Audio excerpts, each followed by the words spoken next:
Hi there. It's already November. How did that happen?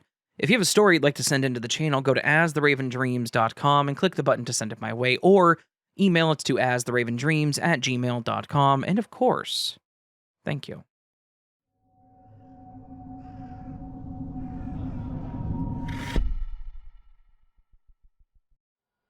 I wanted to share with you all something that happened to me several years ago while I was house sitting.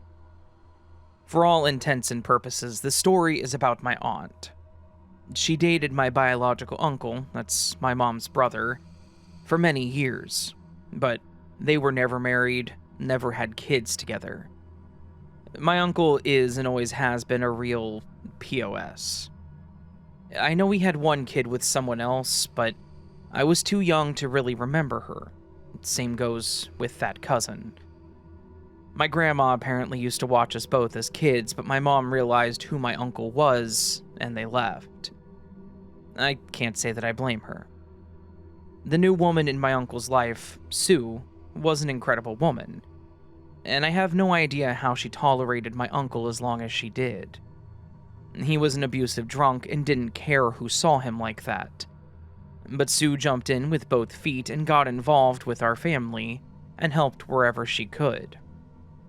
She was incredible with kids, and I quickly became attached to her when I saw her doll collection. Barbie dolls. She had all the original Barbies, and I loved looking at them when I visited her home. She was very nice, as she explained the difference between the toys you play with and the ones that you collect. She's the one that eventually got me into collecting the ones that I really cherished. I know people would consider her an aunt, especially with common law marriage and everything, but she ended up leaving my uncle. She knew her worth, learned that no matter how hard she tried, she couldn't change him unless he wanted to change. She came over to our house one day and spoke to my mom, and my mom even encouraged her to leave too. After that, she was no longer at any family gatherings or parties. However, she was still a part of my family's life, as in my mom and I's life. I had a younger brother, but he didn't really know her as well. My grandma is very blood family first, and chose her son over anyone, saying that he just needed help. He was given help multiple times, and he stole from my grandma and parents just as many times, so I was happy to choose Sue over him. So anyway, sorry for the long family history, but this is to explain who Sue was to me, and why I was willing to do this for her. At the time of this story, Sue was in her 60s and lived alone with her old man cat, as she put it, in the same house that she lived in when I was a kid. I was in this small town that looked like it was left behind as the world around it evolved and grew into modern times. The town had a church that knew when people didn't show up. There was a small Amish grocery store that made the best apple butter. There was a literal family doctor that also owned the pharmacy run by his wife, and a small bar that also knew everyone that walked through the doors. Sue loved her house. It was kind of tucked away in the back of the town. She had a large backyard where she grew different flowers on one side and vegetables and herbs on the other, including things like basil, rosemary, tomatoes, and squash. She said everyone leaves her alone and she wasn't afraid of people looking at her funny at the grocery store. It was her home, and she said that she would stay there forever. But when her mother got to the point that she couldn't take care of herself, she was moved to an assisted living facility that she visited weekly. Sadly, her mother's cancer relapsed, and this time, there was nothing more they could do. Nor did her mother want anything anymore. We all knew what was to come, and we supported Sue and her mother in any way that we could.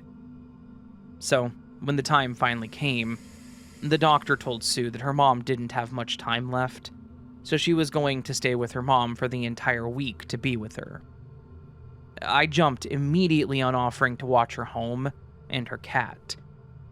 She mentioned that she didn't know what she was going to do about her cat because she didn't want to take him with her and have to watch him too. I immediately offered to house and pet sit for her. It was only going to be a week, and I knew that I could arrange time off at work. Her cat was very sweet and very easy to take care of, and it would be a nice time away for me, even though I know it wasn't under good circumstances. She didn't want me to at first, feeling bad, but I assured her that it was no problem at all, and she agreed to it. This is how I ended up staying at her place in a small town alone for a full week. I showed up on a Saturday and made dinner for her so she didn't have to worry about it. She left the next morning, leaving me at home with Teddy, her cat. That day went fine. I had brought some groceries with me to make my own meals and prep some for Sue when she came back. I had some of my art supplies, as I was wanting to paint her backyard and the trees that surrounded it. I slept in her spare room, learning that Teddy tended to follow you around and hated closed doors, so he stayed with me.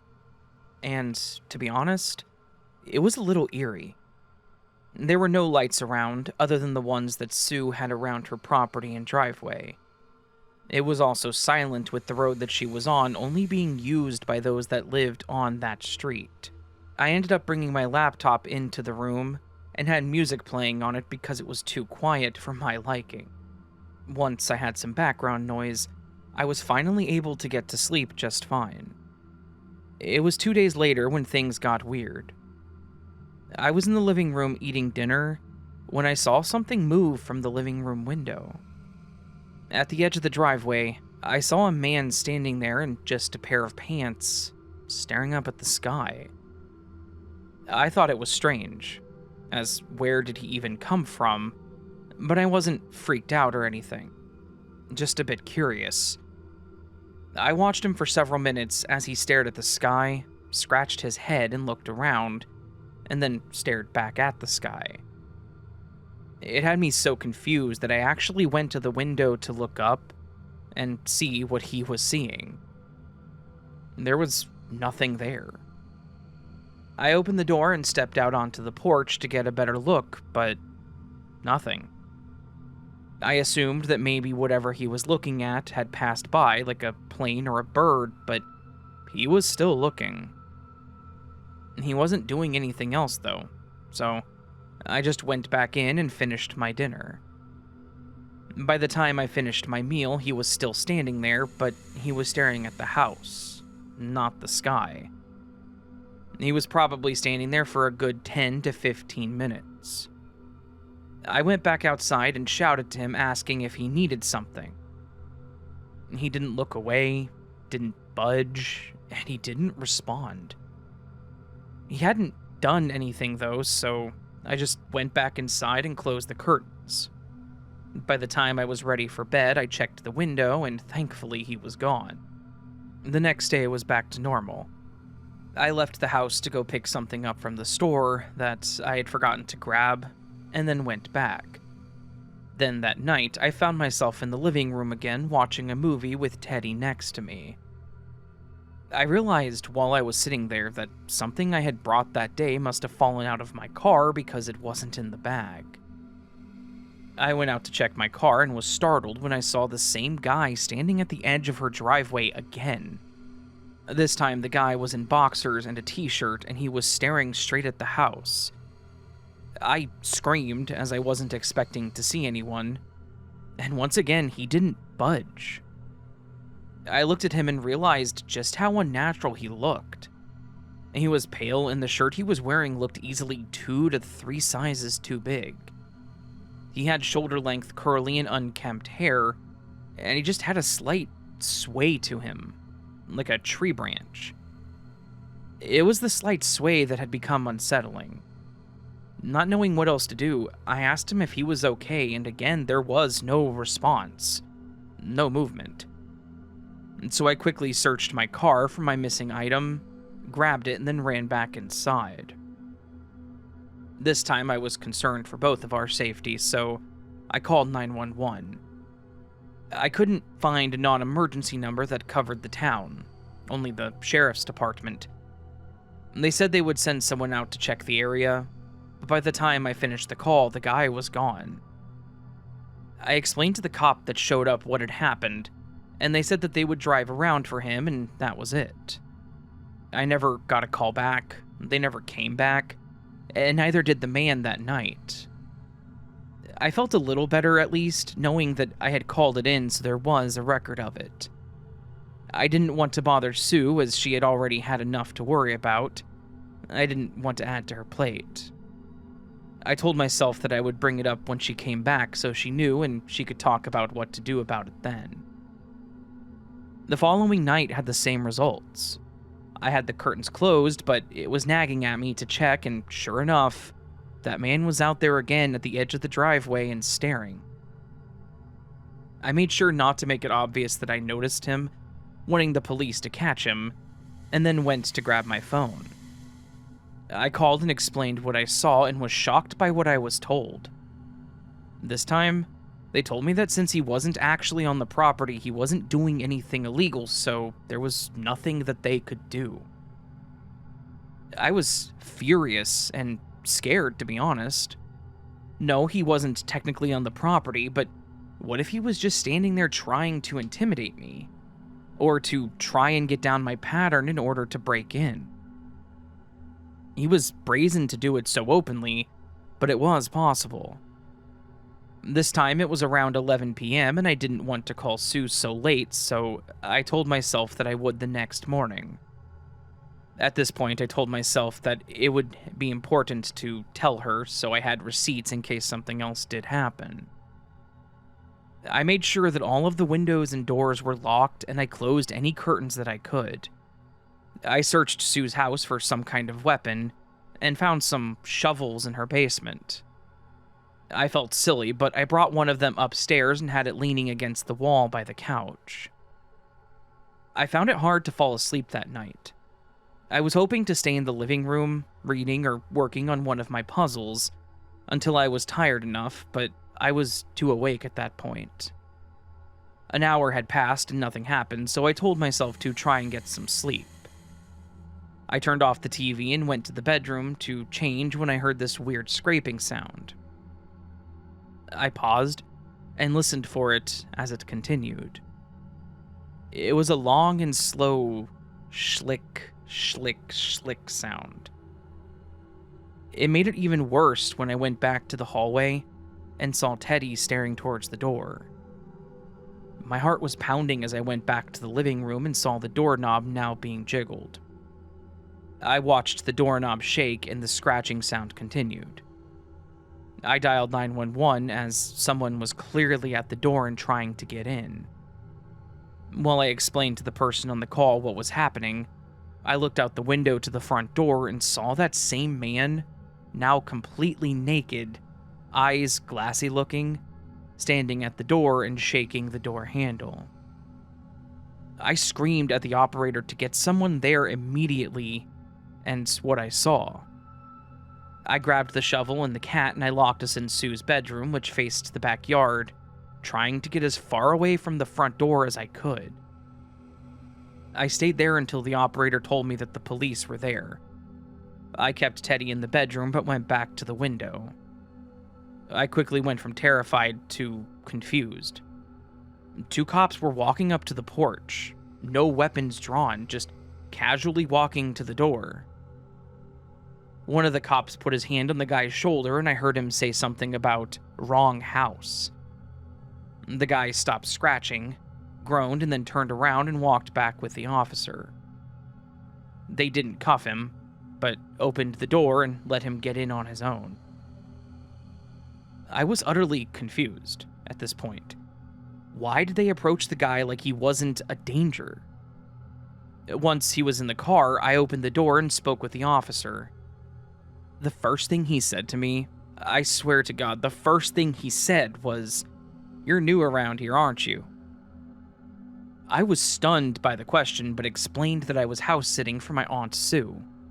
The guy nodded, and as the other officer approached, he repeated to him what I had said. He had a smirk on his face as he said, "That explains things." Clearly, it was my turn to make faces, because what the hell did that have to do with literally anything? The first officer said that the guy standing there in his birthday suit was Dale. Like, that was supposed to mean something to me. and asked if I ever saw him around town. I told him no, as I really didn't get the chance to explore the town, as if there was anything to really explore. He explained that Dale was a longtime local, and said that he went down a bad path when he was younger and got involved in some pretty bad drugs. His wife no longer wanted anything to do with him and left him and their home, moving in with her sister in a different town. Since then, they say that he has sobered up, but the damage was already done, so now he just kind of exists. He wanders around town or his yard, and some days he's totally fine, talking up a storm to others. He goes to the bar for a few drinks and doesn't cause a problem.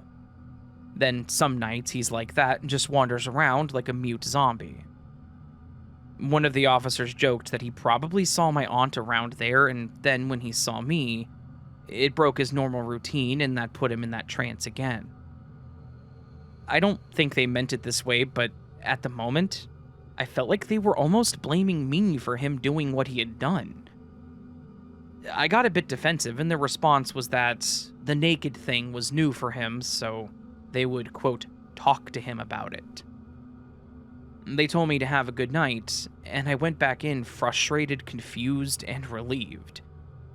And since everything was okay, I guess, I decided to just wait and tell Sue about it when she got home. When she was back, I told her what I had experienced, and as soon as I mentioned the man standing in her driveway and describing what he looked like, she said, "Oh my god, I forgot about Dale." So, she knew Dale too. She apologized for not telling me, but immediately agreed that what he did was still wrong, regardless of what was going on with him. But she did also say that he was harmless. He had walked by before, but never approached her porch. Again, I was relieved that I was safe, I guess, but at that moment, I was terrified of what could have happened. I have been back to her place plenty of times since then, and I only saw Dale once. He was at the grocery store, back to his normal self, I suppose, but I cannot unsee him standing on the porch that night, as much as I've tried. So, to Dale, if we ever meet again, please keep your clothes on.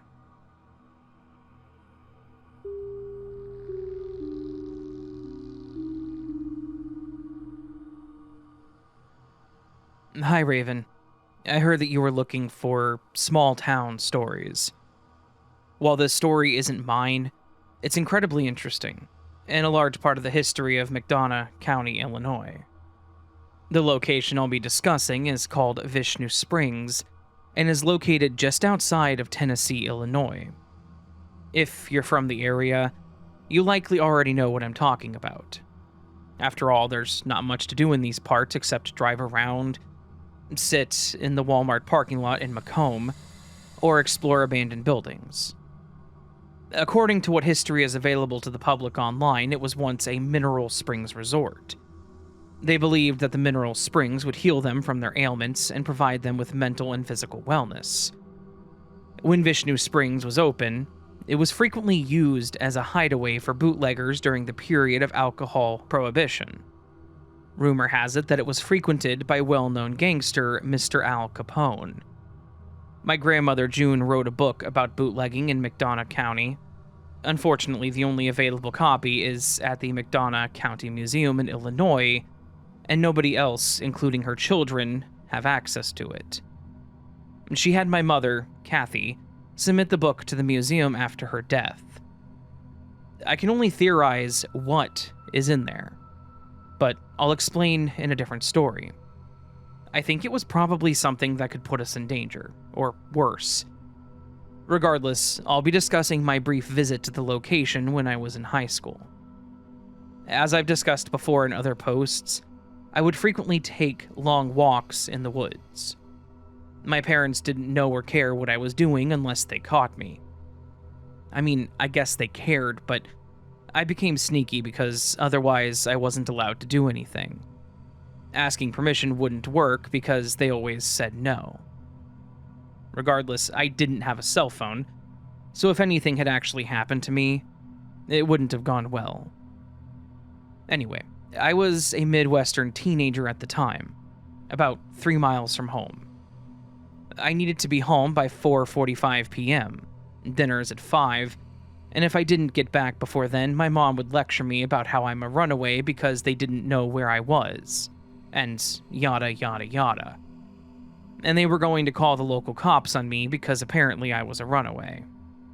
They would never say yes when I would ask to go out, even during reasonable times with reasonable people, for reasonable reasons, so I just stopped asking, and I just had to make sure that I was back before they got too suspicious.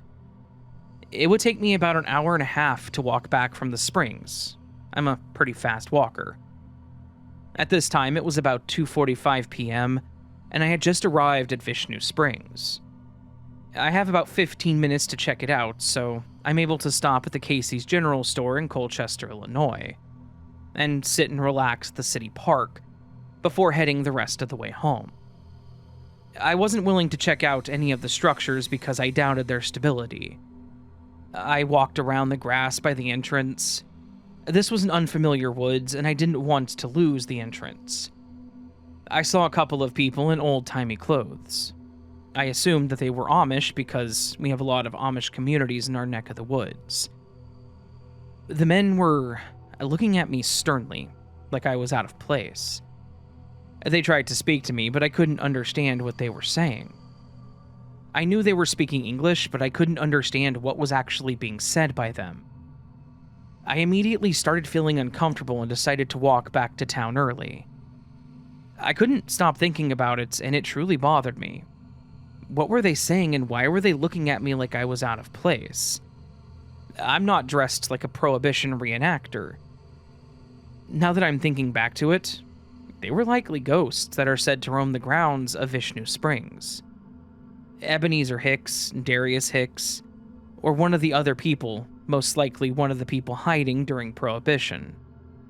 And yes, I did get home in time, and my parents never figured out that I went.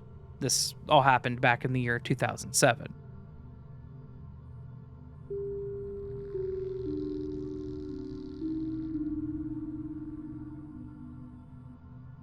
The morning of March 4th, 1998 dawned chilly in Dane, Wisconsin.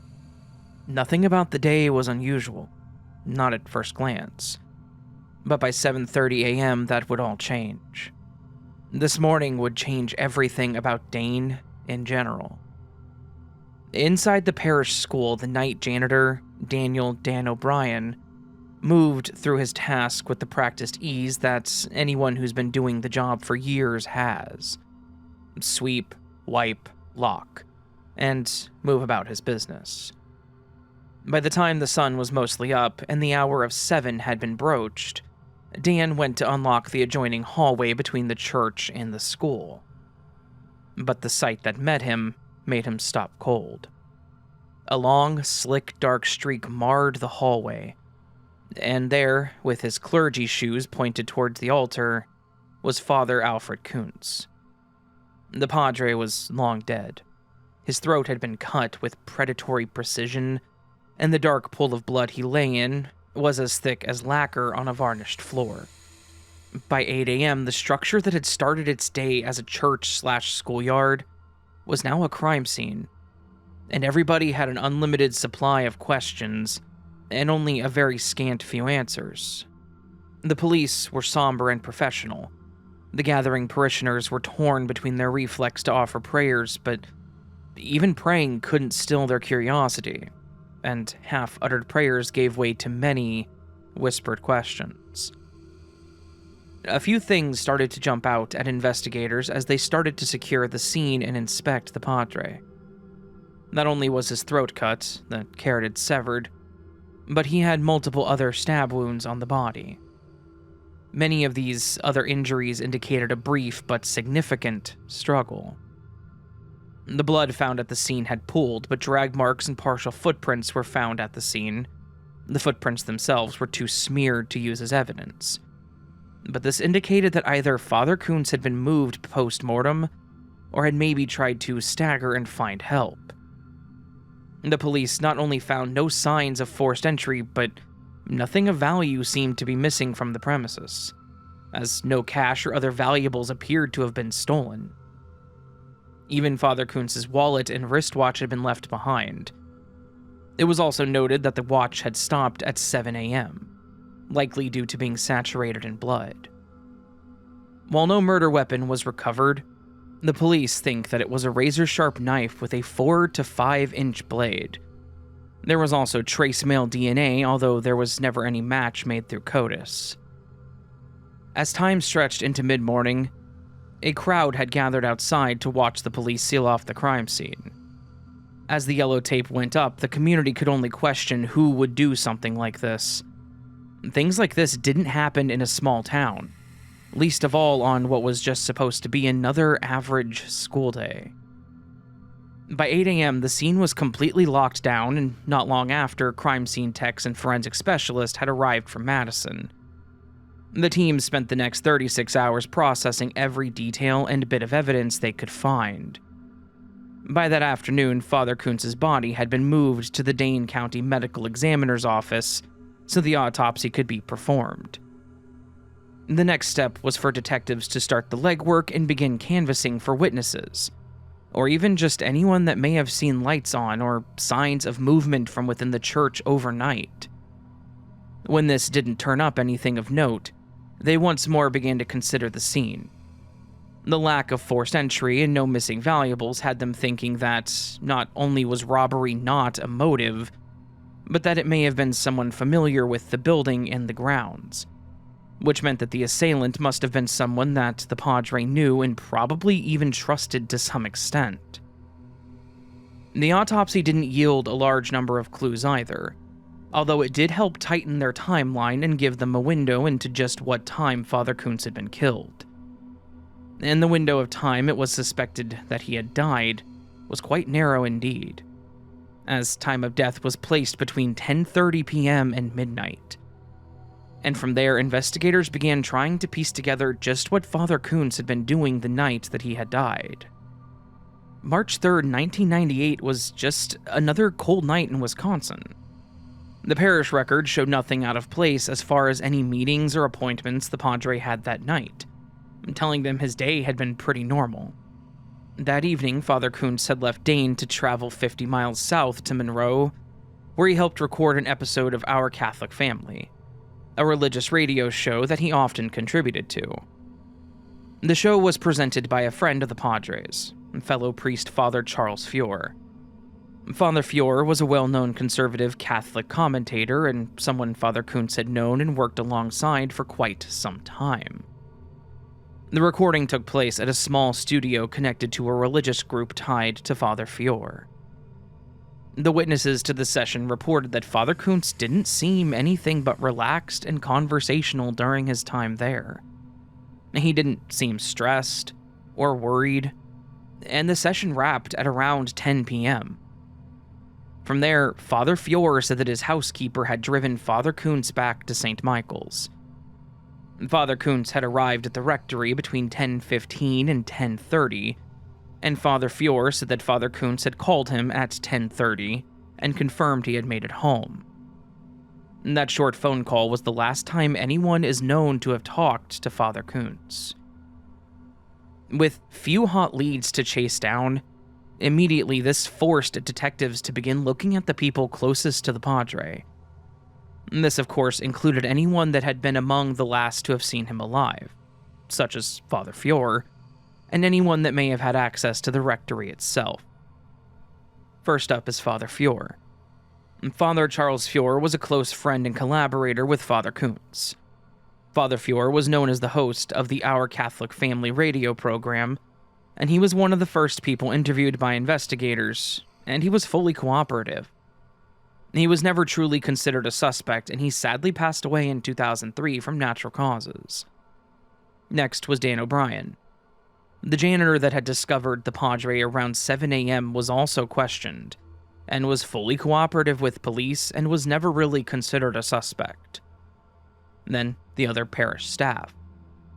All other staff who routinely had access to the church or were responsible for locking the property up were also brought in and interviewed, although none were ever publicly identified or possible suspects, or persons of interest in the case. And lastly, the diocese.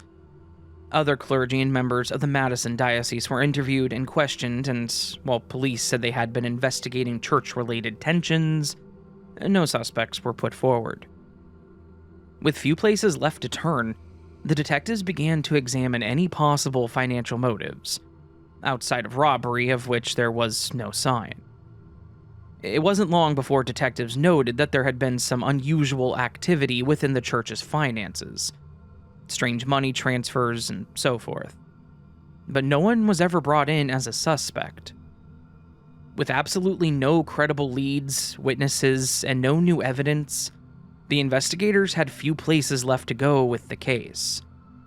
Press conferences and other interviews only ended with the police saying that they felt that the perpetrator had known Father Kunz personally, and that the crime was no random act of violence, but a targeted attack on the Padre. The case has long since gone cold, although it remains an open investigation, with old evidence being re-examined as recently as 2023. In the aftermath of the crime, police interviewed over 200 people, including parishioners, school staff, and other clergy.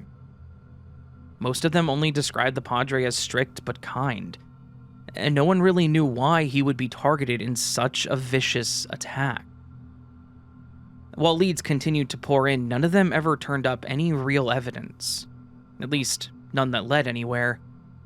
None of the witnesses, or none of the credible ones, ever reported seeing anyone leaving the parish between 10:30 p.m. of March 3rd and 7 a.m. of March 4th.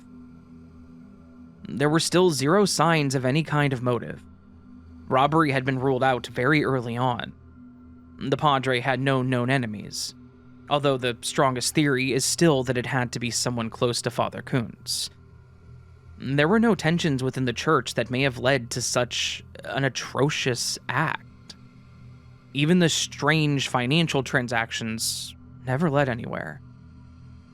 The only thing the community could try to do was rebuild and carry on. New leadership was sent in to take over Father Kunz's work at the parish, and even though they tried to keep moving forward, the community described the death of Father Kunz as a wound they would never heal from. This is just one of those cases that, no matter how badly we would like to have the answers to it, right now there's just absolutely nowhere to go with what evidence we do have. The partial footprints found near the Padre were too deteriorated to offer any solid leads. The partial male DNA recovered has been examined, tested, and run through databases multiple times, 2003, 2018, and 2023, but no matches have ever been generated. With none of these questions having been answered in more than 25 years since the crime happened, we can only hope that someday, hopefully not too long from now, we'll finally know the answers to the question of who killed Father Alfred Kunz in the small town of Dane, Wisconsin. And with that said, rest in peace, Father Alfred Kunz.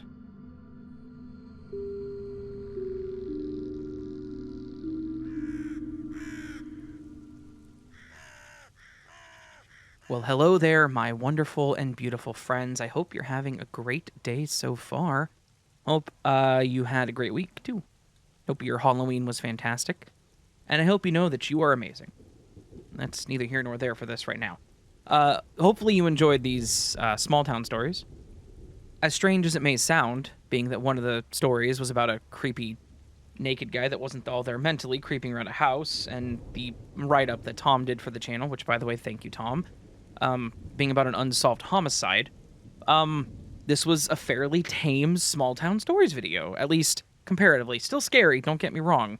Still creepy and things that you wouldn't want happening to you, but tame. Comparative. So hopefully you enjoyed the stories. If you did, please do hit that thumbs up button, the big like button underneath the video. If you're new to the channel and you liked what you heard and you want more content like this, well, I post 3+ times a week. So hit the subscribe button for that. Turn on the bell, of course, as you know. You can also leave me a comment down below with your thoughts on the stories, or if you have anything you want to say hi about. Say hi about? If you want to have anything you want to say to me or say hi. I don't know what I was trying to say there. Whatever. You want to come around and say hi? That'd be awesome too.